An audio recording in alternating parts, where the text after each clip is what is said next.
और से सुनना, बहुत सी चीज़ें तुम्हें इस वाक़े के अंदर मिलेंगी। हज़रत उमर फारूक अपने चंद लोगों को लेकर जब निकलते हैं, पहले यहूदियों की बस्ती पड़ेगी, उसके बाद ईसाइयों की बस्ती पड़ेगी। यहूदियों की बस्ती में साजिश हो गई।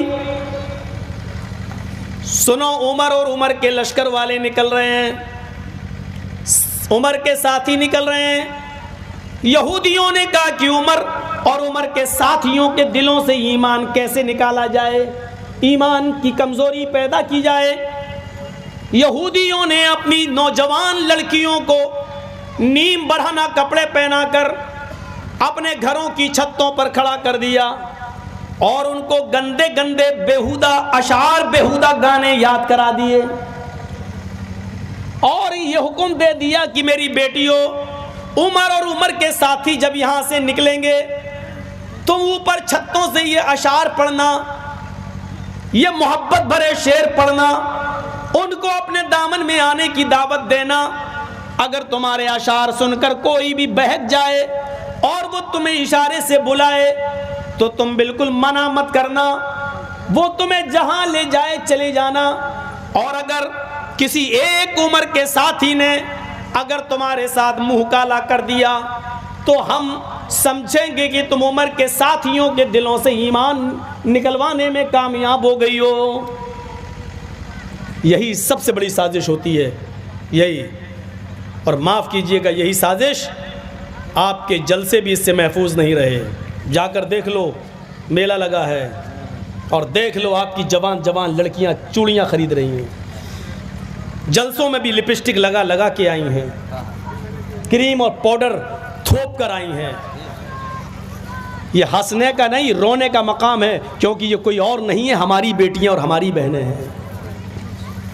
बस इतना कह देना काफ़ी है। आगे चलिए। हजरत उमर फारूक के एक जासूस ने खबर दी, अमीरुल मोमिनीन ये प्लानिंग हो चुकी है, आप रास्ता बदल दीजिए। हजरत उमर ने तमाम सहाबा को इकट्ठा किया और फरमाया कि लोगों, ये प्लानिंग हो चुकी है, क्या किया जाए। सारे साथी कहने लगे कि रास्ता बदल दो। हजरत उमर ने कहा नहीं, रास्ता नहीं बदलूंगा। वो हमारे दिलों से ईमान निकालना चाहते हैं, हम उन्हें अपनी ईमान की मजबूती दिखाना चाहते हैं। सुभान अल्लाह, सुभान अल्लाह। अब हम उसी रास्ते से गुजरेंगे। तुम्हारे कुरान ने हुक्म दिया है, कुल लिल मुमिनीना यगुद्दू मिन अब्सारिहिम व यहफज़ू फुरूजहुम।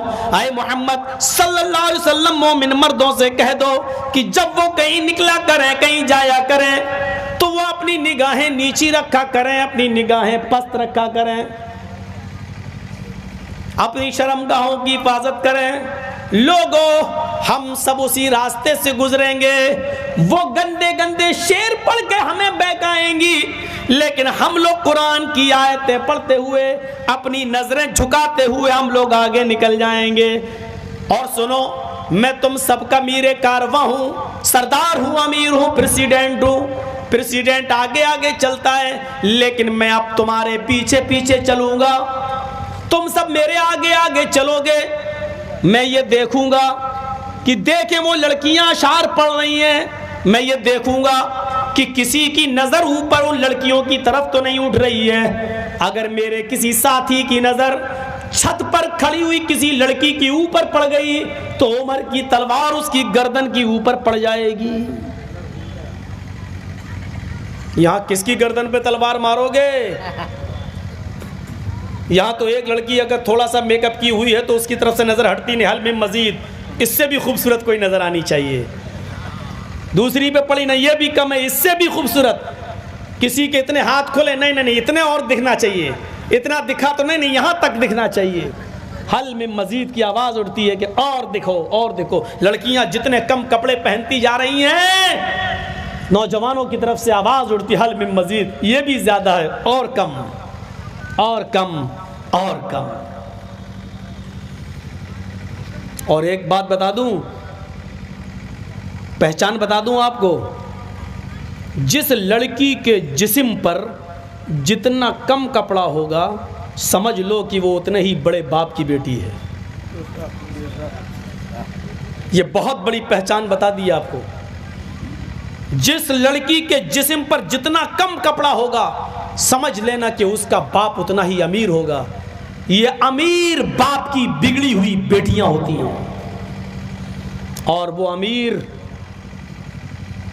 उसको मैं अमीर नहीं मानता। दौलत का खजाना है तेरे पास, लेकिन तेरी दौलत मौलवी जर्जीस के पैरों के जूते के नीचे। मैं नहीं समझता।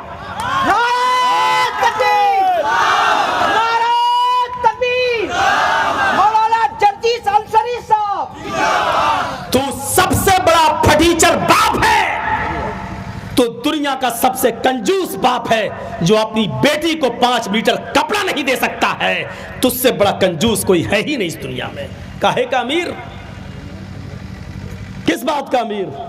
जो अपनी बेटी के जिस्म को ना छिपा सके। बहुत कुछ कह दिया मैंने। समझदार रा इशारा काफी है, समझदारों के लिए इशारा काफी है।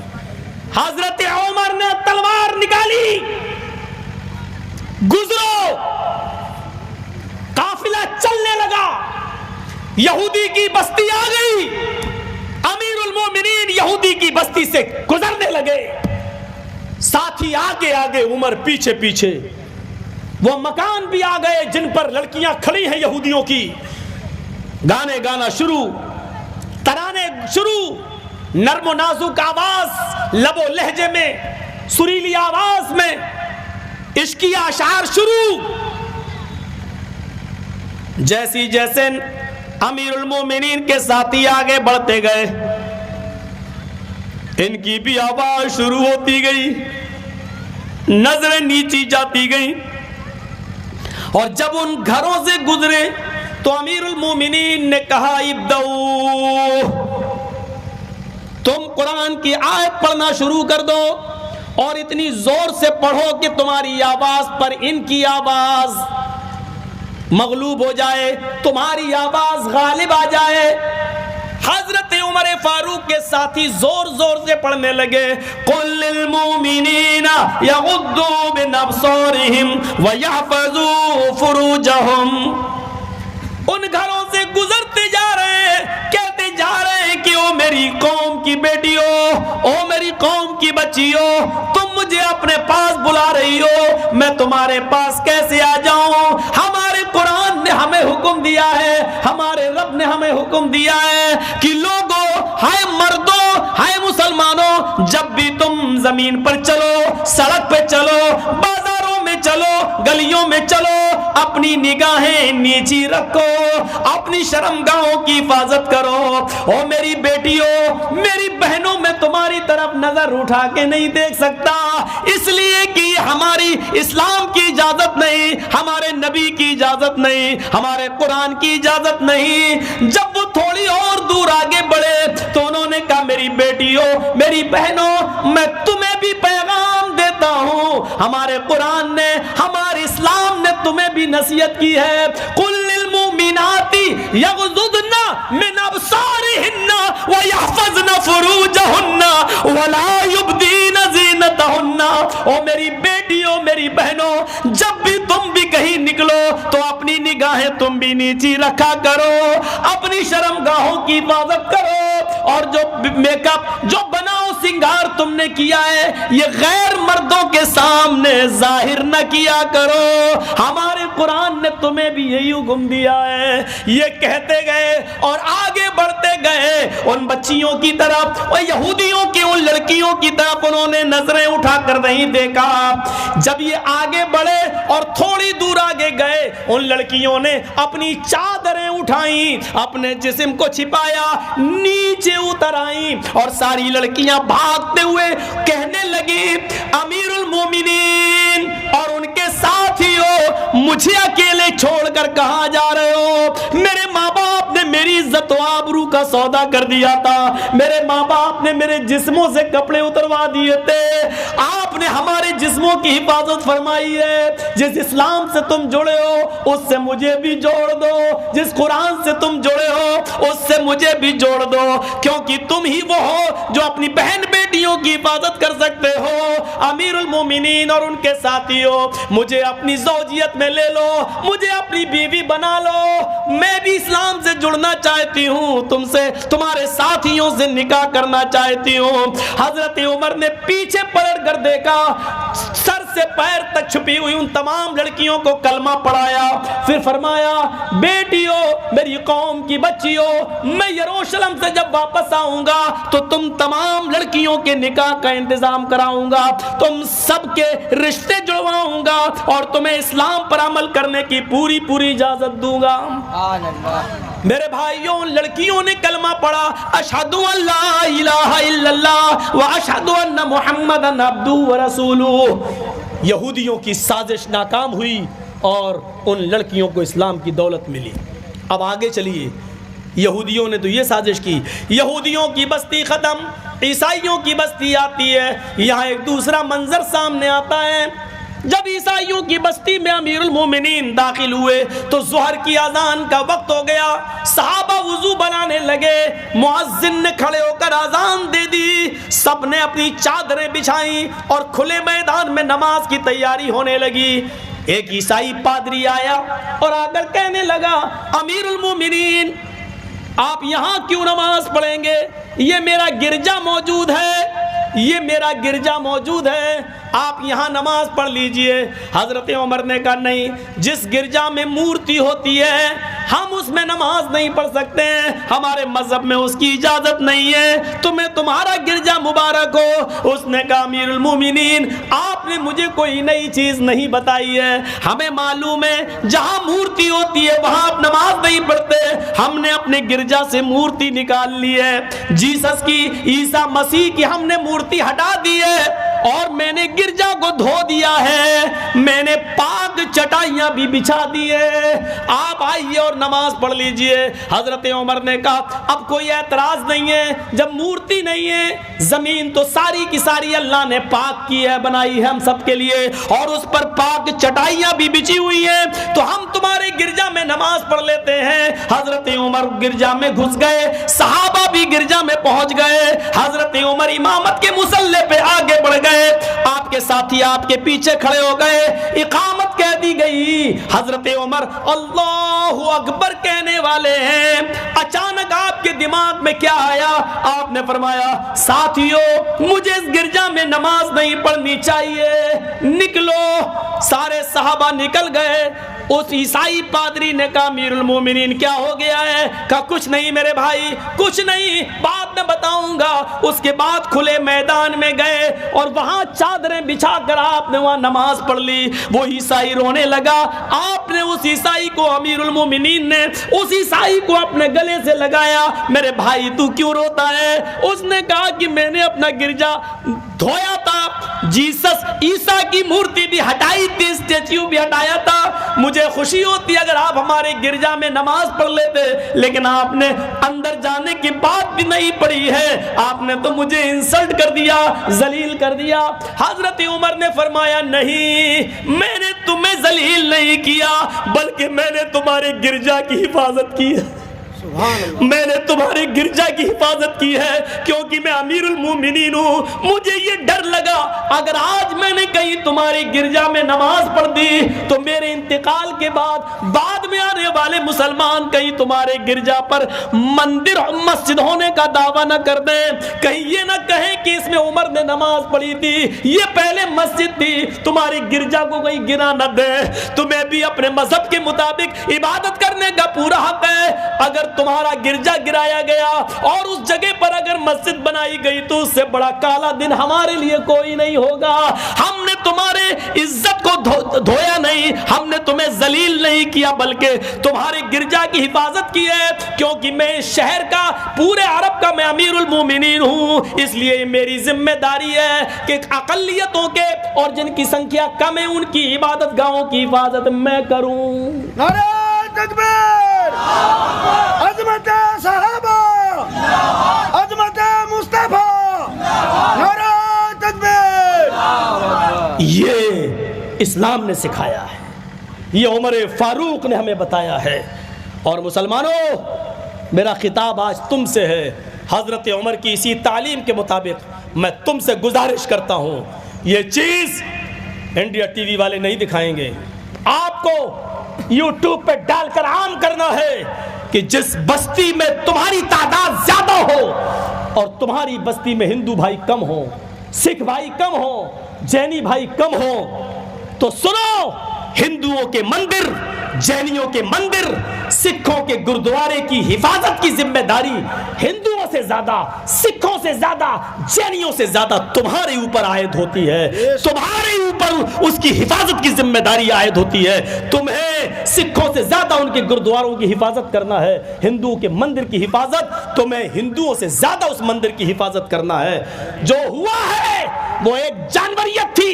दिल्ली के अंदर किसी इबादतगाह को जलाया गया, गिराया गया, तोड़ा गया, वो हैवानियत थी। उनका ताल्लुक न हिंदू धर्म से है, उनका ताल्लुक न मुसलमान से है, उनका ताल्लुक जानवरों से है, हैवानियत से है, देश के दुश्मनी से है। अगर उनके अंदर इंसानियत होती तो किसी इबादतगाह को नहीं गिराते। बेशक बेशक बेशक। आपसे मेरी गुजारिश है कि हज़रत उमर फारूक के इस कारनामे को याद रखना, क्योंकि तुम्हारे नबी की यही शिक्षा है, तुम्हारे इस्लाम की यही दावत है। मेरे भाइयों, अब सुनिए आगे वाली बात। बड़ी गर्म है चाय, कोई बात नहीं, गर्म इसलिए लाई गई ताकि गला ठीक रहे।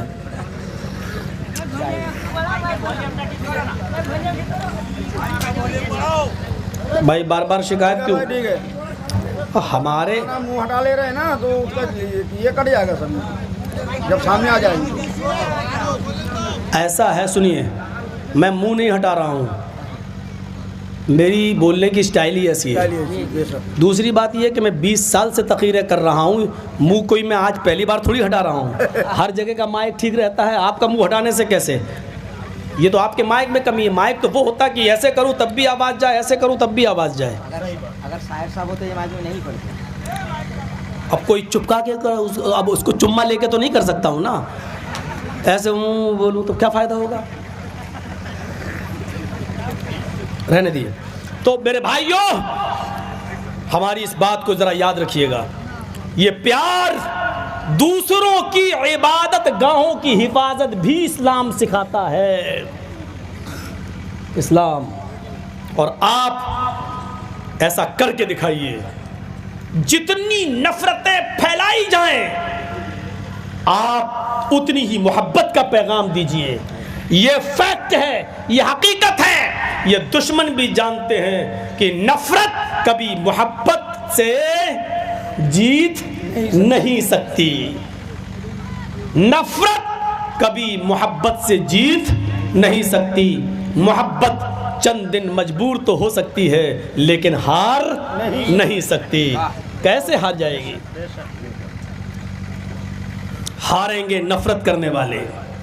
कहो इंशाअल्लाह। नफरतें फैलाने वाले, कहो इंशाअल्लाह। उल्टी गिनती अब इनकी शुरू हो चुकी है और इंशाअल्लाह होकर रहेगी। इंशाअल्लाह। हम भी दुआ करते हैं कि बारे ला, देखिए हम दुआ बहुत कर रहे हैं लेकिन चुभेगी। क्यों? चोर जिसके अंदर होगा उसको चुभेगी। जोर से कहिएगा आमीन। अभी नहीं, जब हम दुआ करें जोर से कहिएगा, दुआ करिए। आय अल्लाह, हमारे इस मुल्क के अंदर, हमारे भारत के अंदर उन लोगों को देश की जिम्मेदारी दे जो इस देश के अंदर मोहब्बत का पैगाम भर दें। आमीन। आय अल्लाह, तू हमारे इस मुल्क के अंदर उन लोगों को इख्तिदार दे दे, उन लोगों के हाथ में इस मुल्क की बागडोर दे दे जो हिंदू, मुसलमान, सिख, ईसाई, जैनी, बुद्धिस्ट सबको भाई भाई समझकर सबको लेकर चले। आय अल्लाह, ये तहज्जुद की नमाज का वक्त है, दुआ की कबूलियत की घड़ी है, इसमें यह भी दुआ करिए। आय अल्लाह, तू उन लोगों को तबाह बर्बाद कर दे, नेस्तो नाबूद कर दे जो इस देश की एकता और अखंडता को तोड़ रहे हैं। आय अल्लाह, तू उन लोगों को बर्बाद कर दे जो इस देश के भाईचारे को मिटा रहे हैं। आय अल्लाह, तू इस दुनिया के अंदर ऐसी दर्दनाक और कुत्ते की मौत उनको दे जो हम हिंदू और मुसलमानों को, सिख और ईसाइयों को आपस में लड़ाने का ख्वाब देख रहे हैं। अल्लाह ऐसी मौत दे कि उनकी आने वाली नस्लें भी पैदा होने से पहले उनकी रूह भी कांप जाए, जो लोगों के लिए निशाने इबरत बन जाए। आमीन। मैं समझता हूं कि मैंने ये दुआ कोई ख़राब दुआ नहीं की है। अब जिसके दिल में चोर होगा वो कहेगा कि हमारे ऊपर कही गई है, और जो कहे हमारे ऊपर कही गई है समझ लो कि वही लड़ा रहे हैं इस देश को। समझ लेना कि वही इस देश को लड़ा रहे हैं, वही इस देश को नुकसान पहुंचाना चाहते हैं। हमसे हमारा देश मत छीनो। मैं आपसे वालिहाना उम्मीद करता हूं। अब सुनिए आगे। हजरत उमर रोते हुए कहते हैं ईसाई से, पादरी से, हमने तुम्हारी गिरजा में नमाज न पढ़ के तुम्हें जलील, तुम्हें इंसल्टेड नहीं किया है, बल्कि हमने तुम्हारी गिरजा की हिफाजत की है। जब गिरजा तोड़कर मस्जिद नहीं बनाई जा सकती है तो मंदिर तोड़कर मस्जिद कैसे बनाई जा सकती है? इस्लाम साफ कहता है जिस मंदिर को तोड़ के मस्जिद बनाई गई वहाँ हमारी नमाज होगी ही नहीं, होगी ही नहीं, नहीं होगी। हमें खुशी है सुप्रीम कोर्ट का फैसला हमने माना, देश में अमन, सुप्रीम कोर्ट का फैसला क्यों नहीं मानेंगे, माना, तस्लीम किया, लेकिन खुशी उससे बढ़कर यह है कि सुप्रीम कोर्ट ने यह कहा कि मंदिर तोड़कर मस्जिद नहीं बनाई गई थी। जो इल्ज़ाम हमारे ऊपर लगता था वो धुल गया। हम यही चाहते थे। अब तुम्हें मिल गई कोर्ट का आदेश, ले लो भाई, ले लो भाई, लेकिन हम क़यामत की सुबह तक, क़यामत की सुबह तक उसको मस्जिद मानते हैं, मानते रहेंगे, क्योंकि सुप्रीम कोर्ट ने कहा है कि 1947 को मस्जिद थी, 1949 तक मस्जिद रही। तो जब कोर्ट ने उसको मस्जिद माना तो हम क्यों नहीं मानेंगे? हाँ, अब उसमें तुम्हें मिल गई, कोई बात नहीं, आप रहिए, बनाइए, शौक़ से जो करना चाहो करो, हम भी उसको मस्जिद मानते हैं और मानते रहेंगे, ये एक अलग बात है। चलो मेरे भाइयों, अब हजरत उमर फारूक आगे बढ़े, अमीरुल मोमिनीन अब यरूशलेम की तरफ जा रहे हैं।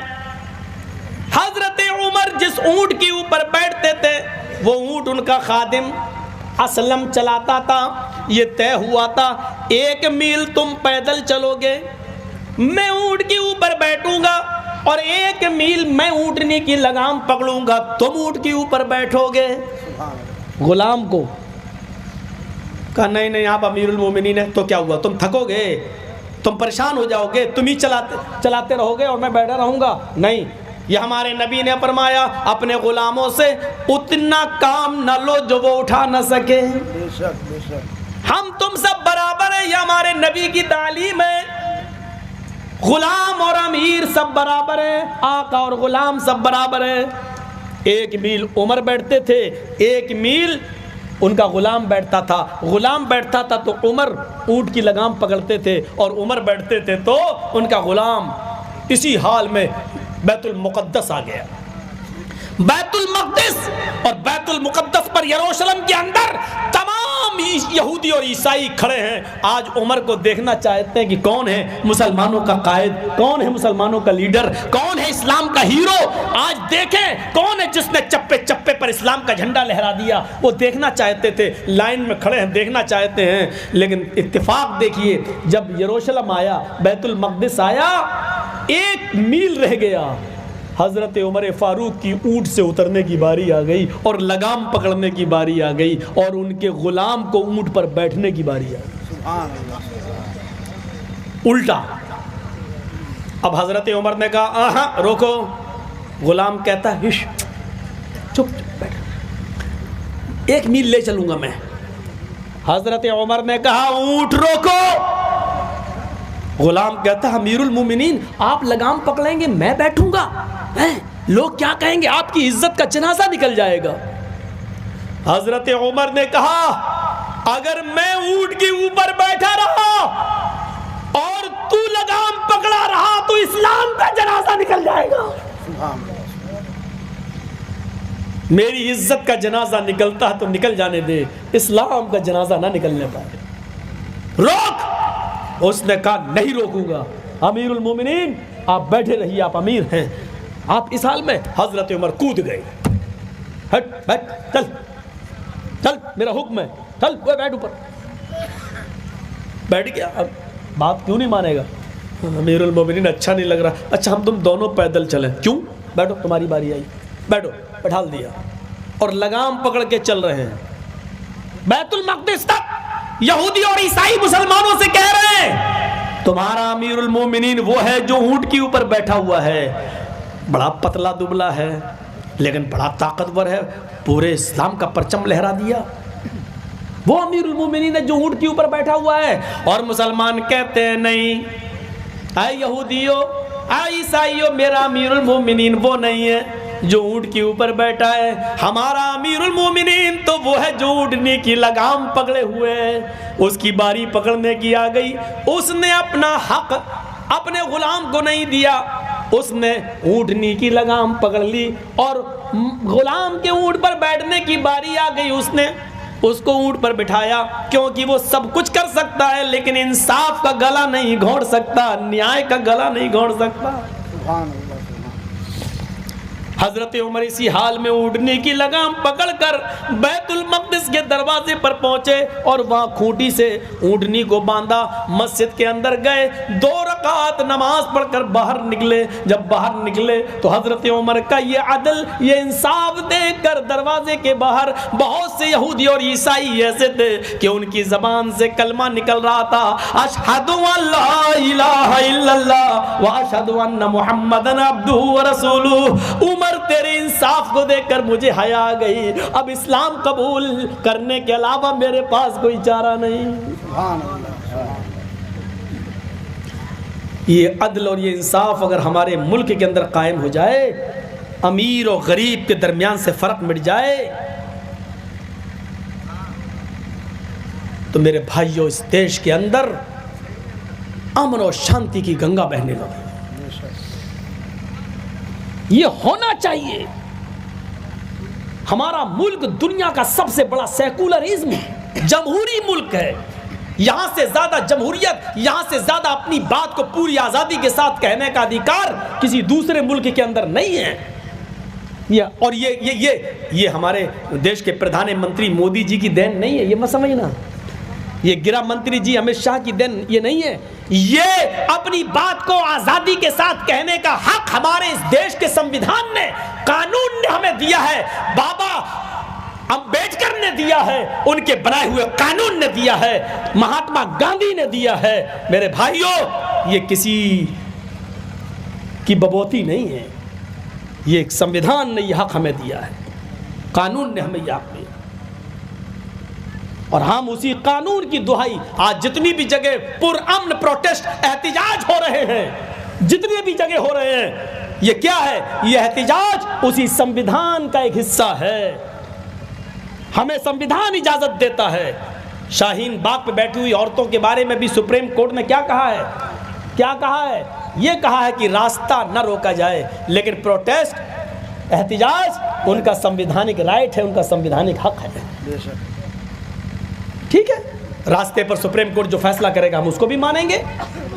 मेरे भाइयों, हमें इस देश में रहना है तो संविधान को मानना है, हमें इस मुल्क में रहना है तो हमें संविधान को मानना है। और क्यों नहीं मानेंगे?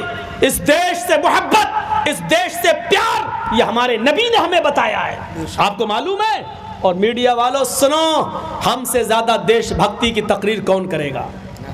सुनो, हमारे नबी जब मक्का से निकाले जा रहे और मक्के में जब परेशान कर दिया गया, मक्का छोड़ के जब मदीने जाते हैं तो आप आखिरी दीदार खाने काबा का करते हैं और उसका गिलाफ पकड़ते तो रोते हुए क्या कहते हैं, आए काबा, मुझे तेरे बाशिंदों ने मजबूर कर दिया है। अगर मुझे तेरे बाशिंदे मजबूर न करते, मुझे इस मक्के के रहने वाले अगर मजबूर न करते, तो मैं तुझे छोड़ के कभी नहीं जाता। जब आप गए, सुनिए वतन की मोहब्बत, जब आप गए मक्के से निकलकर मदीने के बॉर्डर में कदम रखते हैं तो पलट के फिर मक्के की तरफ देखते हैं। मक्के की तरफ देखना इस बात का इशारा है कि वतन की मोहब्बत हमारे दिल से नहीं निकल रही है। हजरत इब्राहिम भी जब उनके बाप आज़र ने उनको इराक से निकाला, और जब इराक से वो और लूत अलैहिस्सलाम और उनकी बीवी सारा, लूत अलैहिस्सलाम और इब्राहिम की बीवी सारा जब इराक से निकलती है, नहीं रहने दिया जाता है, इराक वालों ने निकाला, ऊर की बस्ती से निकाले गए, और जब इराक से निकलकर मुल्क शाम सीरिया पर कदम रखते हैं तो हजरत इब्राहिम इराक को पलट कर देखते और क्या कहते हैं, कुरान पढ़िए, इन्नी ज़ाहिबुन इला रब्बी सयहदीन।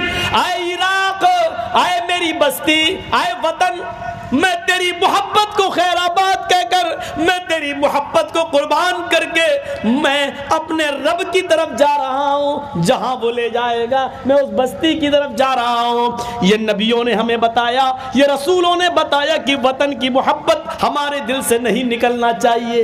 ये हमारे कुरान की तालीम का हिस्सा है। मैं कैसे इस देश की मोहब्बत को अपने दिल से निकाल दूँ, मैं इस देश से प्यार कैसे अपने दिल से निकाल दूँ, ये हमारे ईमान का हिस्सा है कि हम इस देश से प्यार करें, इस देश से मोहब्बत करें। मदीना जाने के बाद पढ़िए मेरे भाइयों, ज़ादुल मआद इब्न क़य्यिम की, मदीना जाने के बाद अल्लाह के रसूल जब मदीने में सोते थे तो सोते हुए आधी रात के बाद करवट आपकी, चेहरा आपका मुड़ जाता था। सहाबा ने कहा आपका चेहरा इधर कैसे घूम जाता है? आपने पूछा सहाबियों जानते हो इधर क्या है? सहाबा ने कहा नहीं। कहा इधर मेरा शहर मक्का है और वतन की मोहब्बत मेरे दिल से नहीं निकलती, मक्के की मोहब्बत मेरे दिल से नहीं निकलती। मेरे भाइयों, वतन से मोहब्बत करना ये हमारे नबी ने हमें सिखलाया है, ये इस्लाम ने हमें बताया है। इसलिए इस वतन से हमें और आपको सबको प्यार करना चाहिए, मोहब्बत करना चाहिए। इसलिए ये भी गुजारिश है आपसे कि प्रोटेस्ट, एहतिजाज करो तो पुरअमन करो, लेकिन देश की संपत्ति को नुकसान भी नहीं पहुंचना चाहिए, तोड़फोड़ भी नहीं होनी चाहिए। इसलिए कि ये देश हमारा है और देश हमारे घर की तरह है और अपने घर को कोई नुकसान नहीं पहुंचाता। मेरे भाइयों, हमें और आपको इस देश की संपत्ति को नुकसान नहीं पहुंचाना चाहिए। जो इस देश की संपत्ति को नुकसान पहुंचाता है, गोया कि वो अपने घर को नुकसान पहुंचा रहा है।